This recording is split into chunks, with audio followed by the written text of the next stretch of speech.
La fisiología cardíaca tiene un complemento, esa es la fisiología circulatoria. ¿Okay? Si fisiología cardíaca, si nuestro corazón tiene un complemento, esa es la circulación. Porque no puede haber corazón sin circulación. Porque de nada valdría que el corazón bombee sangre, que es su función primordial, si no tiene quien le ayude a llevar esa sangre hacia los tejidos.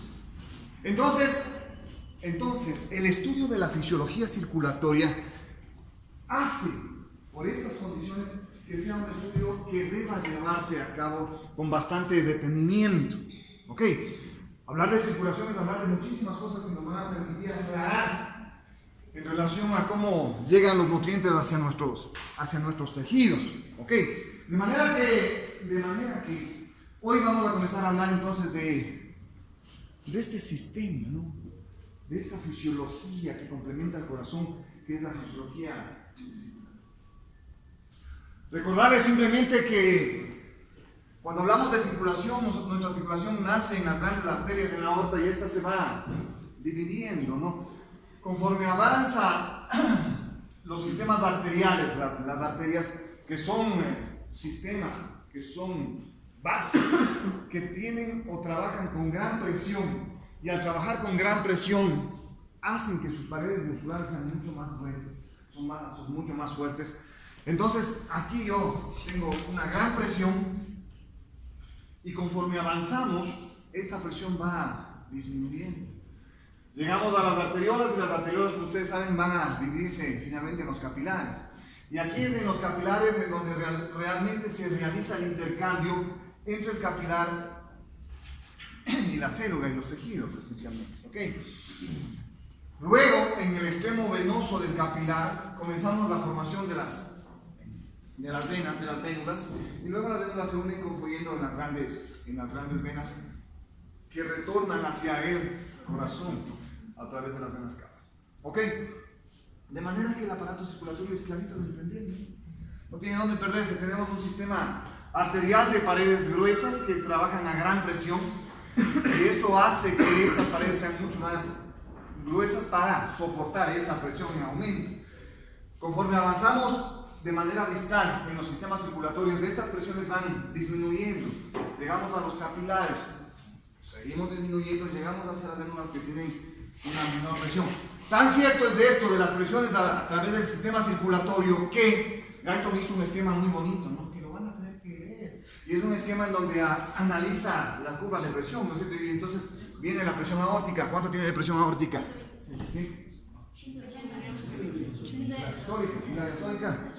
Ok, entonces Guyton comienza a analizar la curva de presión, ¿no es cierto? Y luego, conforme avanza, esta curva de presión va disminuyendo hasta que llega a los sistemas venosos, ¿no? Que casi llega acá con 0 o 1 milímetro de mercurio, realmente es 1 o 2 milímetros de mercurio, siempre hay presión. Entonces, mire usted, aquí comenzamos con grandes presiones y aquí llegamos con presiones muy bajas.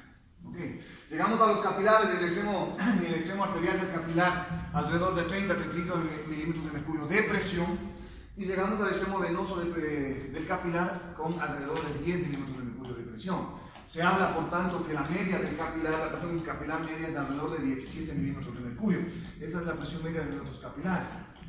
De ahí seguimos subiendo y seguimos disminuyendo en presión, porque para que llegue acá realmente la presión sigue bajando, ¿no? Hasta cuando llegamos acá, como les digo, a la desembocadura de las venas cavas que apenas tienen 1 o 2 milímetros de mercurio de presión. Ojo entonces, que es importante recordar que la presión va disminuyendo esencialmente desde los sistemas arteriales hacia los sistemas más basales de la circulación. ¿Qué más es importante en relación a esto? Que si nosotros pudiésemos detener el tiempo en este momento y pudiésemos medir la cantidad de sangre en los diferentes niveles de su compañera, veríamos que el 84% de toda la sangre en un ser humano está ubicado en el sistema, en la circulación sistémica. Okay. Recordará usted que cuando hablábamos de corazón habíamos visto que teníamos dos tipos de sistemas circulatorios, ¿no? De circulación. ¿Cuál era? El sistémico y el pulmonar, ¿no? Este prácticamente viene a ser el sistema sistémico, ¿no? Naciendo en la aorta por toda la circulación, llegando a los capilares, regresando a las venas. El 84% de la sangre se encuentra en este sistema, en el sistema sistémico, en la circulación sistémica. Solo el 16% está en la circulación pulmonar, que nace en la arteria pulmonar y bueno, lleva la sangre hacia los capilares pulmonares y venas pulmonares. El 16% está en esa circulación pulmonar. De este 16%, el 7% está en el corazón y el 9% está en los pulmones. Nada llamativo. Pero lo que sí es llamativo es que de este 84% de la circulación sistémica, de ese 84%, el 64% de toda la sangre se encuentra en el sistema venoso. El 64% de toda la sangre se encuentra en el sistema venoso. Esto nos lleva a concluir ¿qué? 20% sistema arterial. No. Esto nos llega a concluir ¿qué? Esto nos lleva a concluir que la mayor cantidad de sangre que está en nuestro cuerpo se encuentra en nuestras venas.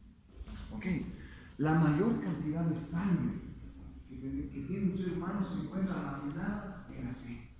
Por eso es que las venas se le conoce como un sistema de reservorio de sangre. Y es fácil de entender, ¿no? Las venas son más delgaditas que las arterias. Al ser más débiles de pared, permiten una mayor sensibilidad. Al extenderse más, almacenan más sangre. Es como las bombas, ¿no? ¿Se acuerdan de las bombas antes? No, cuando jugábamos con bombas. Ustedes no son de ese tiempo, pero nosotros jugábamos con bombas. Y había las globos, ¿no? Las globos que se inflaban suavito, ¿no? Pero había la zaruma, ¿no? Esas zarumas eran las arterias, porque usted quería meter agua en la zaruma y era durísima, pues no. ¿No es cierto? Entonces tenía muy poca electricidad. Esa era una arteria, ¿no es cierto? Una arteria de pared gruesa. Ok, lo mismo pasa acá. Como la vena es más débil, permite una mayor extensibilidad, por eso la mayor cantidad de sangre está almacenada siempre en las venas. De manera que cuando un paciente está en shock, lo primerito que hace el sistema es descargar adrenalina. ¿Para qué? Para que haya vasoconstricción venosa y esa sangre que está en las venas se vaya hacia los tejidos para que no haya sufrimiento vascular. Miren cómo nos va protegiendo el cuerpo, ¿no? Ok. Esto es los volúmenes sanguíneos y estas son las presiones en los diferentes sistemas.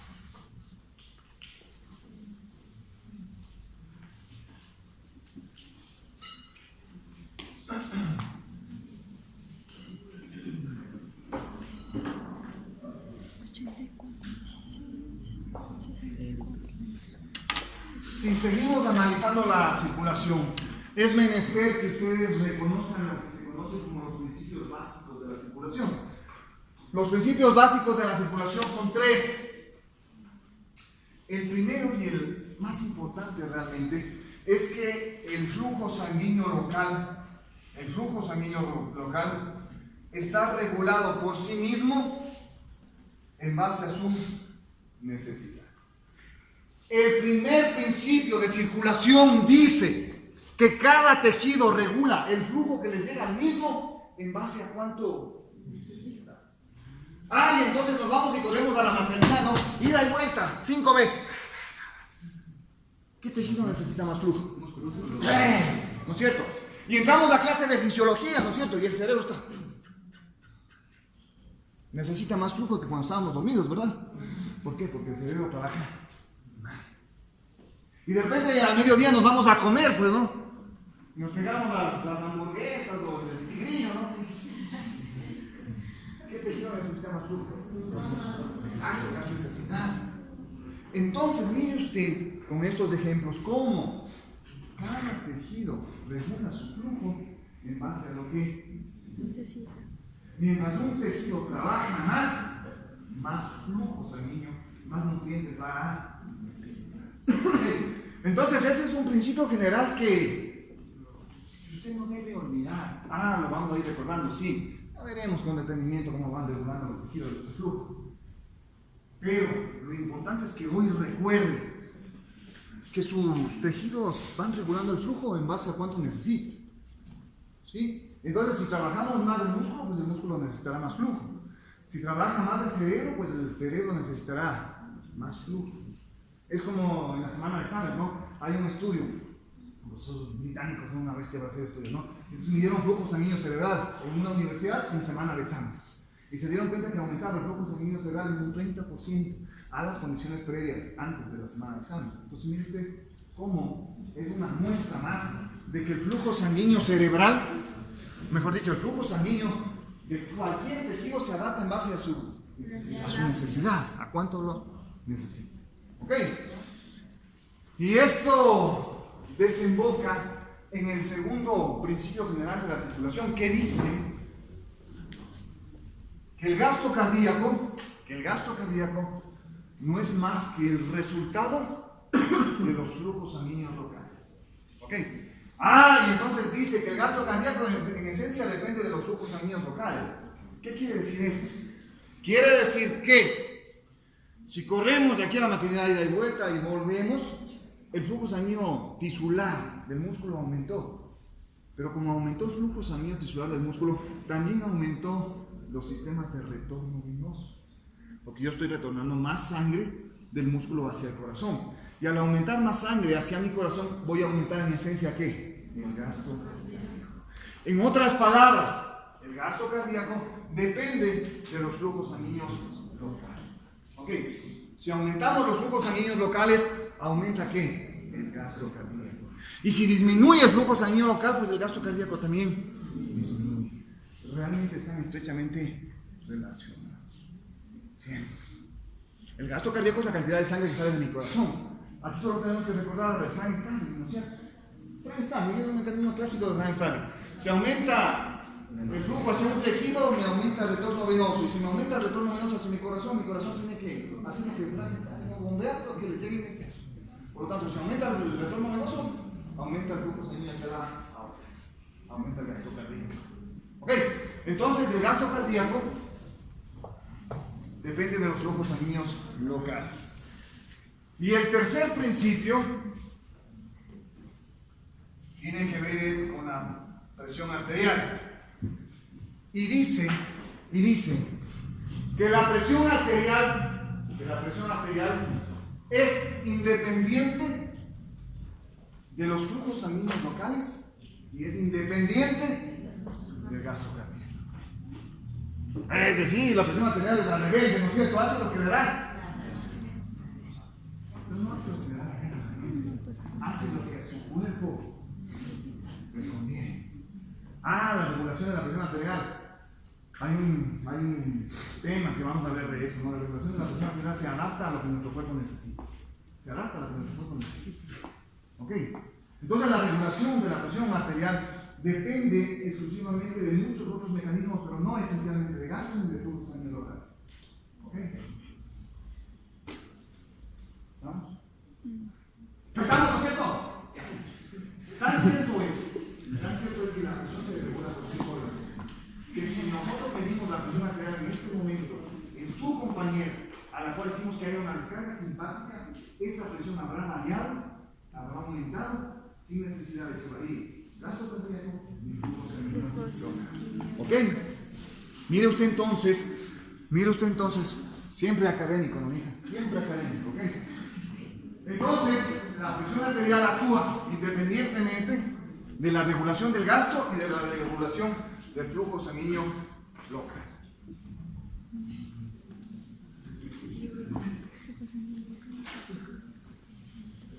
Muy bien. ¿Cuáles eran los tres principios básicos de la circulación? Buenos días.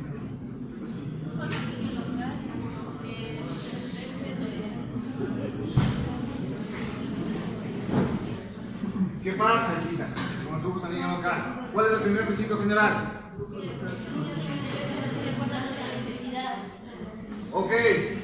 El segundo principio general, ¿qué dice? ¿Qué pasa con el gasto? Depende de los flujos sanguíneos locales. Entonces, ¿qué pasa con el gasto? Independiente del flujo local y del gasto cardíaco. Ok. Muy bien. Dale, viejo. Verás. Yo tengo en un extremo del vaso 100 milímetros de mercurio de presión y en el otro extremo del vaso 100 milímetros de mercurio de presión. ¿Hay flujo en ese vaso? ¿Puede haber flujo sanguíneo aquí? No, es diferente. No, dime si hay flujo. No, un vaso ahí que tiene 100 y 100. ¿Por qué no? Flujo, ¿no? Porque la presión es independiente del flujo. No, olvídate de lo que tiene que ver. Estamos en un vaso aislado, yo tengo aquí 100 milímetros de mercurio, en el otro tenemos 100 milímetros de mercurio. ¿Hay flujo de aquí para acá o de aquí para acá? ¿Hay flujo? No. ¿Por qué no? Porque no hay diferencia de presiones. Si tengo sangre arterial debería de bajar, es una mayor presión y para que suba necesita cambiar la presión. Entonces si tengo igual presión, no hay flujo. Ok, señores, esto que ustedes ven en la pizarra, lo que vamos a analizar ahora se conoce como la ley de Ohm. La ley de Ohm dice que para que exista flujo a través de un vaso debe existir una diferencia de presión. El momento en que la presión en un vaso, en los dos extremos de un vaso, se iguala, la presión, el flujo se anula. Es decir, no hay flujo. Y ahí les invito a que recuerden el primer gráfico de esta clase, ¿no? Recuerden ustedes la presión alta en la aorta y cómo va variando, ¿no? Siempre hay una diferencia de presión que nos permite el flujo desde las arterias gracias a los sistemas. Ok, entonces lo mismo pasa acá. Yo necesito una diferencia de presión para que exista flujo. Es decir, que para que exista flujo yo necesito que esta presión sea diferente a los 100. Por ejemplo, que sea 80. Ahora sí tengo flujo. ¿Por qué? Porque tengo diferencia de presión. Entonces la ley de Ohm dice que el flujo es directamente proporcional a la diferencia de presión y dice que el flujo es inversamente proporcional a la resistencia. Esa es la fórmula de la ley de Ohm. Ok. Y entonces esto es clarísimo entender, pues no, la visión general de la circulación es clarísima entender. Entonces dice que mientras mayor sea la diferencia de presión, y aquí yo tengo 100 y aquí yo tengo 30, mayor flujo tendré, pues no sé, porque la diferencia de presión es directamente proporcional. Más flujo mientras mayor sea la diferencia de presión. Pero el otro parámetro también es importante discutirlo, pues. Y entonces, cuando aumenta la resistencia, disminuye. Va a disminuir el flujo, ¿no es cierto? Por ley de Ohm, por supuesto que sí. Y entonces, ¿qué es la resistencia? Pues, ¿pero qué es la resistencia?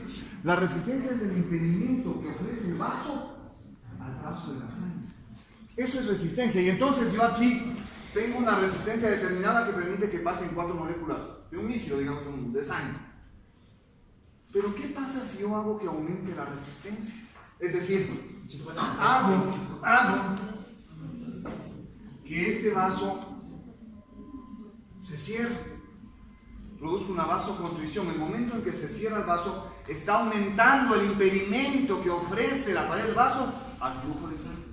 Se cierra, y al cerrarse es más difícil que pase sangre por acá. Ya no pasarán 4 moléculas, apenas pasará una. Disminuyó el flujo. Aumenta la resistencia, disminuye el flujo. O lo contrario, ¿no? Lo contrario. Miren, puede pasar esto con nuestro vaso. Que se produzca una ¿qué? Una vasodilatación. El momento en que se produce vasodilatación, ¿qué pasa con las resistencias? Disminuyen, pues. Y el momento en que disminuye la resistencia, ¿qué pasa con el flujo? Y entonces miren. Aquí ya no tengo 4 o 5, y tengo muchísimas moléculas que van a pasar por acá. Okay. Señores estudiantes de esta ley de Ohm y esto que acaban de ver en relación a la resistencia, esa es la manera en cómo nuestros tejidos van regulando. Si un tejido no quiere tener flujo sanguíneo, ¿qué es lo que hacen sus vasos? Exactamente. Y si un tejido necesita más nutrientes, ¿qué hacen sus vasos? Así va regulando cada tejido su flujo sanguíneo local. Simplemente variando su resistencia. Ahora sabemos, pues, ahora conocemos por ley de Ohm, que si yo tengo un vaso grande, más flujo tengo. Si tengo un vaso más estrecho, menos flujo voy a tener. Esto es como carnaval, idéntico a carnaval, ¿no es cierto? Nosotros en carnaval no tenemos otra opción que jugar con jeringuillas en el quirófano, ¿cierto? Tenemos una jeringuilla de pez, ¿no? Tiene un diámetro la jeringuilla, el émbolo tiene un diámetro pequeñito, ¿no? Tenemos un flujo detenido, ¿no? pero podemos coger una de 50, ¿no? Esas jeringuillotas de 50, entonces ese diámetro de la jeringuilla es mucho más grande, por lo tanto tiene más volumen. Ok, entonces señores, así es como va regulando la ley de Ohm el flujo sanguíneo tisular. Nos vamos a quedar ahí. Tenemos que salir.